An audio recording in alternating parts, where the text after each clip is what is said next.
jau pārstāvā nerunā.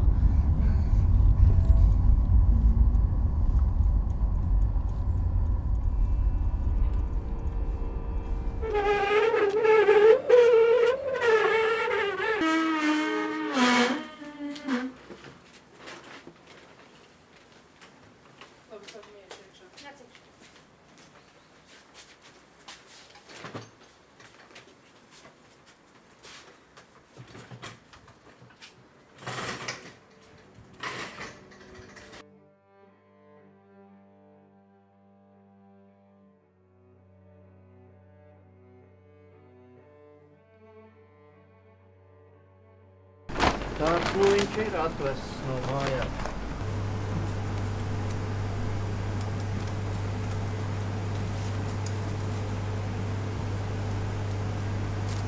Jūs droši vien ievērojāt, ka specifiski ir tas, ka es strādāju likām lokā. Jā. Ko citu principā nedara. Drīkst prasīt, kāpēc? 20 gadu laikā, var teikt, esmu pieradis. Tas viens otrs ir savu noteikumu. Ja rokas nav pušas, mirušajam nekādu acīm redzam bojājumu nav, tad tas nemaz nav bīstami. Nevajag rokas mutē likt un viss. Ir jau dažādi. Šis, teiksim, ir, kā es saku, ļoti labs klients. Tīrs, netek, bez nekādiem bojājumiem. Ir, kad tek, tad jādomā, kā to novērst. Ir pēc traumām dažādi.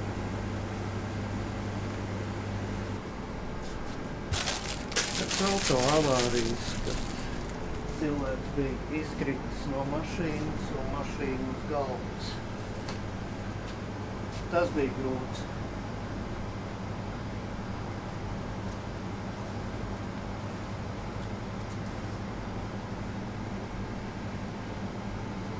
Vēl ir bijis, kad lauku mājā cilvēks pagulējis, grauzēji jau pastrādājuši.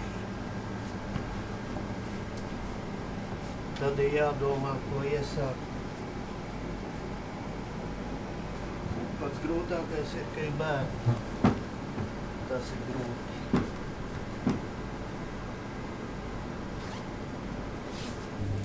Un es, teiksim, strādāju tādu domu, ka man ir daudz teikuši, kā tu tā vari, kā tu tā. Likām, lokām, viss. Strādāja tādu domu.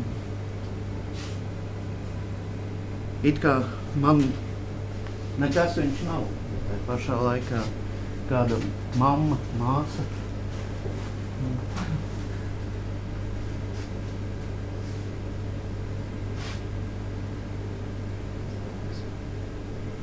Vienkārši cilvēks aizgājis un viss.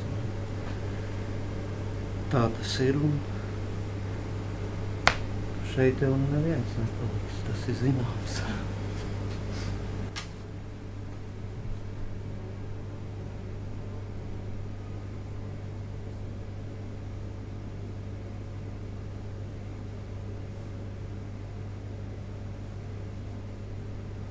Ļoti daudz, teiksim, saka, nevajag grimēt, nekad nav lietojusi kosmētiku.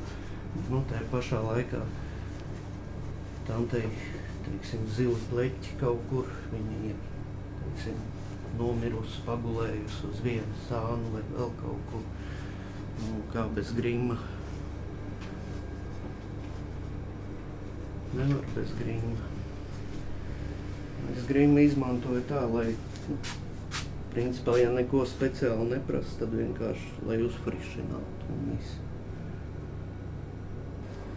Kaut kā nav starpības. Vai tur tantukam salasītas drēbītes, kur viena otra varbūt vecāka ir pa manīm. Vai arī atnesis tur viss no veikala.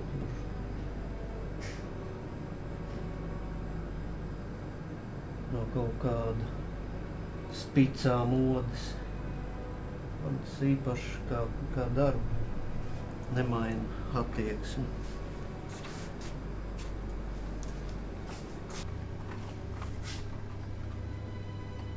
Nu, un ja tā atklāts, tad jau. Tāpēc jau saka tos pirmos 5 gadus, ja izturēs, tad jau strādās. Atklāti sakot, pirmie 3. Grūti atcerēties, kā tur bija, kas bija. Kā visiem. Alkohols. Vienīgā atslodze.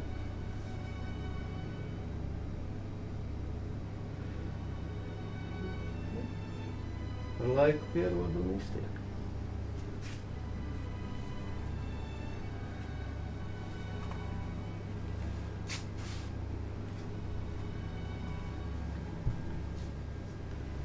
Tāds nu ir tas darbs.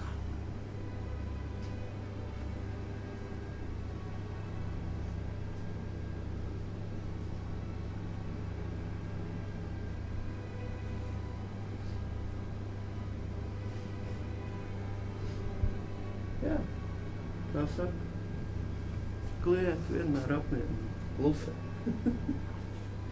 Nekad neprotestē.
tomēr aizlido uz debesīm.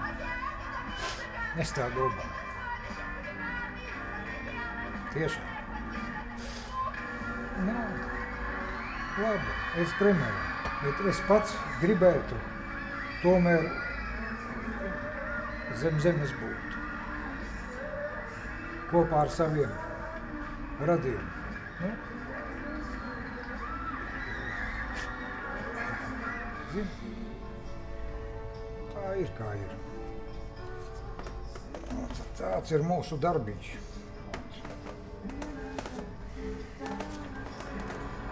Vienīgais, ko es varu pateikt,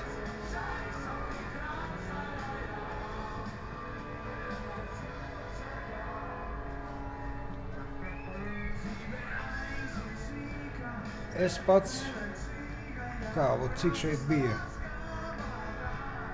neaiziešu pats tā zemē, tudī. Tā. Cilvēkam katram ir, kā krieviski, každomu svojo. Bet tā ir. Kā tur būtu, nebūtu. Každomu svojo.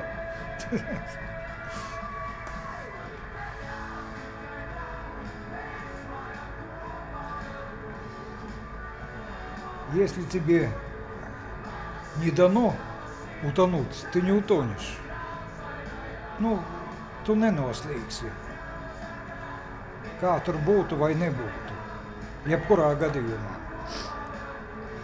Un ja tu baidies kaut kur iziet un tev uz galvas nokritīs, nezinu, kieglis vai sasuļka kaut kāda, ko.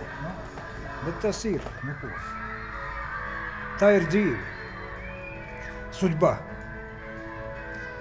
Это судьба.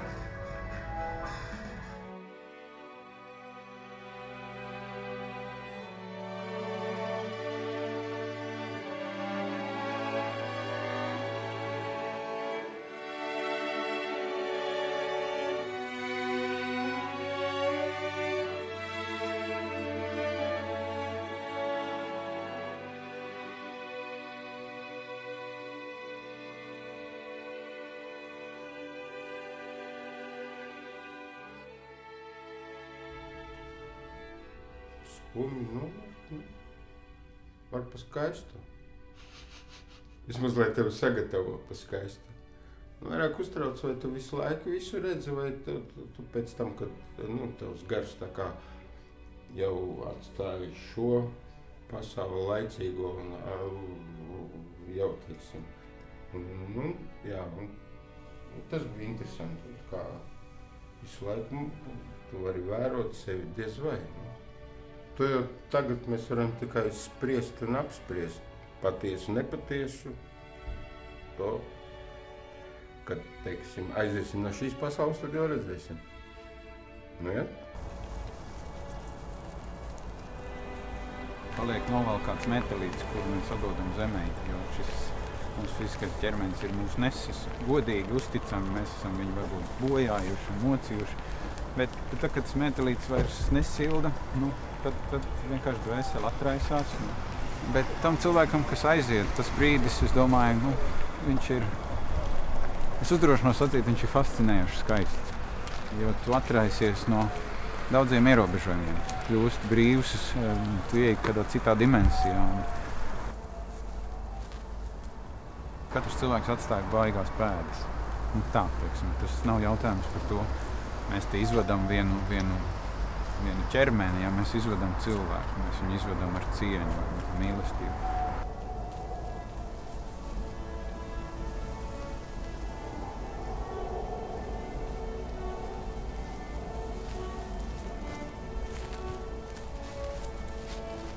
Es drīzāk teiktu, ka tas ir jautājums par prieku dzīvot, ka dzīvot ir izņēmums. Tas, ka tu vari dzīvot, elpot un te būt, tas ir drīzāk, tā ir fantastiska Dieva dāvana. Tu neesi nopelnījis, es neesmu to nopelnījis. Tā, ka es varētu vienkārši teikt, super, jā, es esmu baigi labs kruts džeks un tāpēc es te dzīvoju. Nē. Tāpēc no vienas puses būtu jāmācās dzīvot tā, ka tev nebūtu jānožēlo, ja arī šī diena būtu pēdējā.